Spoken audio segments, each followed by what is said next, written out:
Assalamualaikum warahmatullahi wabarakatuh. Perkenalkan, nama saya Nadia Gasani dengan NPM 2014151014 dari kelas Kehutanan A.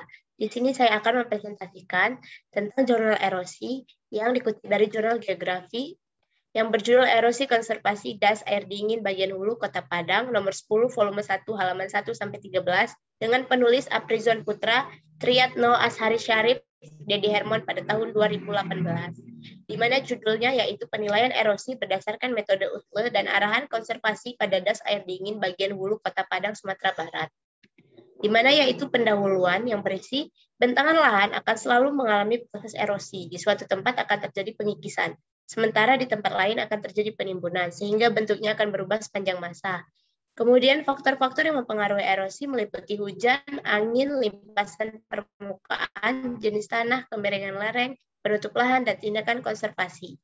Faktor-faktor tersebut dapat digolongkan ke dalam 3 kelompok, yaitu 1 energi, 2 kepekaan tanah, dan 3 proteksi.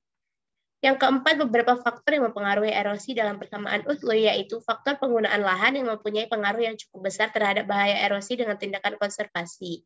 Salah satu bentuk pertanian multiguna adalah agroforestry atau wanatani, yaitu pemanfaatan lahan yang meliputi penggabungan yang dapat diterima secara sosial dan ekologis antara pepohonan dengan tanaman pertanian secara berturutan. Prinsip utama dari agroforestry adalah penggabungan 2 jenis tanaman, yaitu tanaman semusim dan tanaman tahunan dalam satu lahan. Penggunaan tanaman tahunan akan mempercepat terbentuknya bahan organik, memelihara kesuburan tanah, mengurangi erosi, dan dapat menciptakan iklim mikro yang lebih baik. Kemudian daerah aliran sungai atau das air dingin bagian hulu terletak di Kecamatan Koto Tangah, Kota Padang. Dilihat dari jenis penggunaan lahan yang paling mendominasi pada das air dingin bagian hulu yaitu hutan dan kebun campuran. Kemudian bagian hulu das air dingin merupakan lokasi rawan erosi dan longsor. Bagian hulu das air dingin telah mengalami banyak perubahan akibat pemanfaatan lahan yang kurang sesuai dengan fungsinya, yang disebabkan peningkatan jumlah penduduk. Dalam situasi yang seperti ini, nantinya bagian hulu das air dingin kemungkinan mengakibatkan terjadinya pembukaan atau perluasan lahan baru, seperti permukiman. Konversi hutan menjadi lahan perkebunan dan infrastruktur yang nantinya akan mendukung kegiatan perluasan kota. Metode penelitian yaitu lokasi penelitian merupakan das yang terletak di sebelah utara Kota Padang dengan batas wilayah yaitu di utara dengan das Kandis Kota Padang, selatan dengan das Kandis Kuranji Kota Padang, timur dengan das air dingin dan bagian tengah Kota Padang, dan barat dengan Kabupaten Solok. Ini adalah gambar peta pembagian das di Kota Padang dan das air dingin pada bagian hulu. Kemudian yang pertama, metode yang digunakan dalam penelitian ini adalah metode USLE, metode yang untuk memprediksi tingkat bahaya erosi secara spasial yang diperoleh dari hasil overlay data future dalam format shapefile atau SHP untuk jenis tanah, kemiringan lereng, geologi, geomorfologi, dan penggunaan lahan dalam bentuk database satuan lahan untuk identifikasi sampel lokasi penelitian. Berikut adalah tabel 1 sampel satuan lahan penelitian.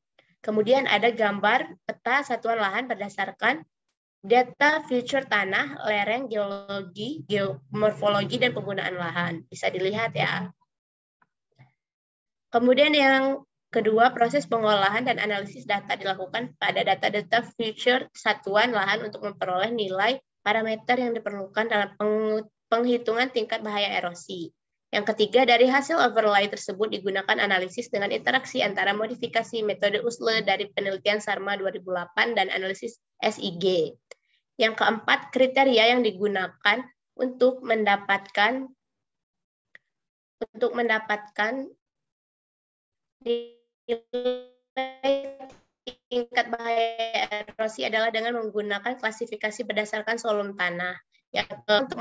Untuk menentukan pengelolaan lahan dan tanaman agar besar erosi dapat ditekan menjadi sama atau lebih kecil dari erosi terbolehkan, maka dilakukan dengan mengganti besarnya tanah yang hilang dalam persamaan prediksi erosi atau A dengan maksimum kehilangan tanah yang ditoleransikan atau T. Yang keenam, nilai dari RKLS bertujuan menjaga agar tanah yang hilang oleh erosi tetap berada pada laju yang ditoleransikan. Maka arahan konservasi diterapkan sedemikian rupa agar nilai CP tidak melebihi rasio T atau RKLS.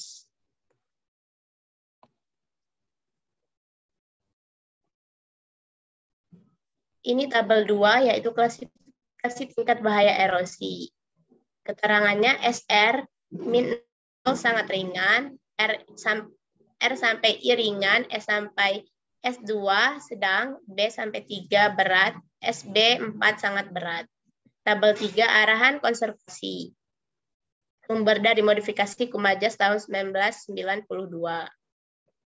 Ada yang sangat ringan, 0 sampai 13, 3 sampai 8 ringan, 8 sampai 15 sedang, 15 sampai 30 agak berat, 30 sampai 45 berat, 45 sampai 65 sangat berat, dan lebih dari 65 itu X. Hasil dan pembahasan. Faktor iklim yang paling mempengaruhi erosi adalah curah hujan. Curah hujan merupakan faktor iklim yang sangat berpengaruh terhadap terjadinya erosi. Berdasarkan penelitian Hermon, pada tahun 2012, erosi akan meningkat dengan bertambahnya panjang lereng pada intensitas curah hujan tinggi. Tetapi erosi akan menurun dengan bertambahnya panjang lereng pada intensitas hujan yang rendah. Dengan kondisi tersebut, apabila tanah tidak ditutupi, penutup tanah, maka akan semakin meningkat aliran permukaan dan erosi. Besarnya curah hujan, intensitas, dan distribusi hujan menentukan kekuatan dispersi hujan terhadap tanah, jumlah dan kekuatan aliran permukaan, serta tingkat kerusakan akibat erosi yang terjadi. Berdasarkan hasil analisis laboratorium dari Balai Pengkajian Teknologi Pertanian atau BPTP Sumatera Barat untuk menentukan nilai erodibilitas menggunakan metode Clay ratio, Wang et al. Pada tahun 2013 terdapat dua jenis tanah lokasi penelitian. Selanjutnya, berdasarkan analisis SIG, diketahui jenis tanah andosol dengan luas 8.650 hektar, kemudian jenis tanah latosol dengan luas 484 hektar. Jenis tanah yang memiliki nilai erodibilitas tanah terbesar terdapat pada jenis tanah andosol dengan nilai K sebesar 0,94 termasuk kriteria agak tinggi. Berdasarkan penelitian Morgan dan Rickson pada tahun 2015, semakin tinggi erodibilitas, maka semakin besar pula kemampuan tanah mengalami erosi. Apabila tanah memiliki kemampuan dalam menahan curah hujan, maka akan sedikit kemungkinan terjadinya erosi. Begitu juga sebaliknya. Maka akan sedikit kemungkinan terjadinya erosi. 11, tanah yang erodibilitas tinggi akan peka terhadap erosi dibandingkan dengan tanah yang erodibilitas rendah memiliki daya tahan kuat terhadap erosi.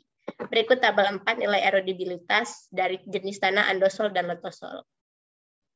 Panjang dan kemiringan lereng merupakan unsur topografi yang menentukan kehilangan volume tanah apabila terjadi erosi. Berdasarkan analisis data kemiringan lereng menggunakan data Digital Elevation Model atau DEM, menunjukkan terdapat 3 kelas lereng pada lokasi penelitian.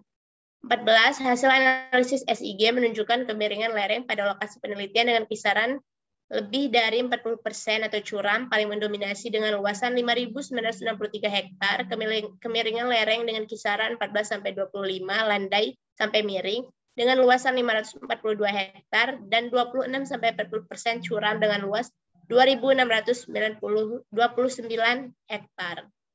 Bisa dilihat pada tabel kelima, yaitu nilai kemiringan dan panjang lereng.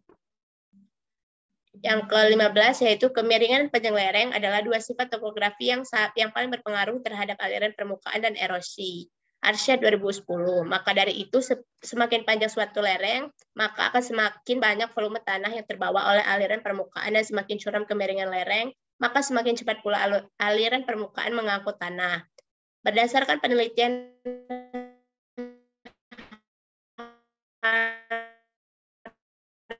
Joey Geno tahun 2003 yang menyakin panjang. Ini merupakan gambar yang ketiga visualisasi kondisi kemiringan lereng berdasarkan data DEM. Yang ke-17, penutup lahan dan arahan konservasi atau CP. Faktor selanjutnya yang mempengaruhi erosi dalam melindungi permukaan tanah terhadap kerusakan adalah vegetasi penutup tanah. Dari analisis SIG dalam menentukan sebaran jenis penggunaan lahan untuk menentukan nilai faktor CP. Maka diperoleh 4 jenis penggunaan lahan pada lokasi penelitian, yaitu hutan, kebun campuran, sawah, dan semak, terlihat pada tabel ke-6. Kemudian berdasarkan tabel 6, terlihat bahwa nilai CP pada penggunaan lahan, semak belukar, kebun campuran, dan sawah memiliki nilai CP yang tinggi, dikarenakan tanaman yang ditanam tidak memiliki perakaran yang baik dan kuat dalam menahan curah hujan. Akan tetapi,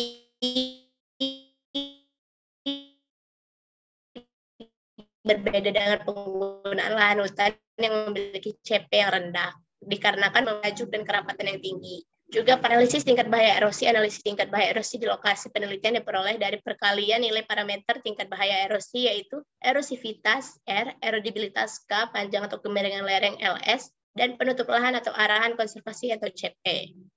Perhitungan tingkat bahaya erosi dengan membandingkan prediksi erosi yang terjadi menggunakan metode USLE. Hasil perhitungan untuk tingkat bahaya erosi pada tabel 7 menunjukkan bahwa dari 6 satuan lahan terdapat 1 satuan lahan dengan erosi berat, diikuti dengan 1 satuan lahan dengan erosi sedang, kemudian 2 satuan lahan dengan erosi ringan, dan 2 satuan lahan dengan erosi yang sangat ringan.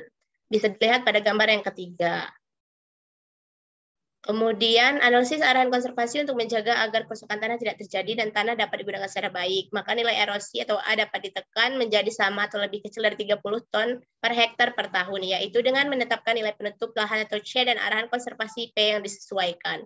Berdasarkan nilai CP pada lokasi penelitian, ternyata nilai CP saat sekarang bervariasi, yaitu antara 0,00001 sampai 0,004 pada tabel yang ke-8, dan CP yang diperlukan antara 0,006 sampai 0,06. Bentuk tindakan konservasi pada das air dingin bagian hulu adalah dengan cara vegetatif dan mekanik. Kemudian hasil analisis dari tingkat bahaya erosi dan bentuk konservasi yang diperoleh. Selanjutnya dilakukan upaya arahan konservasi yang mengacu pada arahan konservasi dari Kumajas 1992 tabel 9. Alternatif arahan konservasi pada penggunaan lahan kebun campuran dan sawah adalah pengelolaan terbatas dengan perlakuan terhadap lahan, yaitu pembuatan rotasi tanaman, pemanfaatan mulsa teras berdasarkan lebar pada gambar yang ketiga. Tabel yang ke-10 yaitu bentuk konservasi dan arahan konservasi. Ada yang tak terganggu, strip tanaman, dan teras bangku. Dan gambar 4 peta arahan konservasi das air dingin bagian hulu.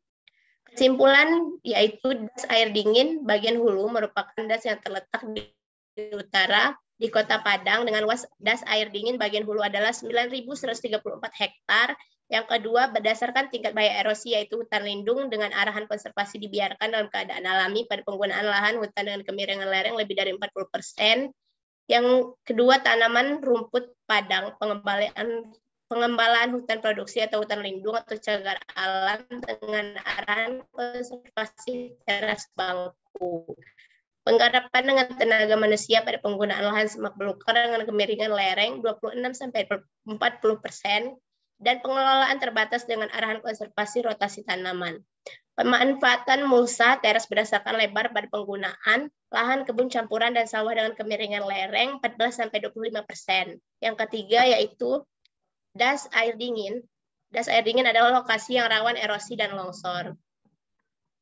Demikian yang bisa saya sampaikan. Kurang lebihnya saya mohon maaf. Saya akhiri. Wassalamualaikum warahmatullahi wabarakatuh. Terima kasih.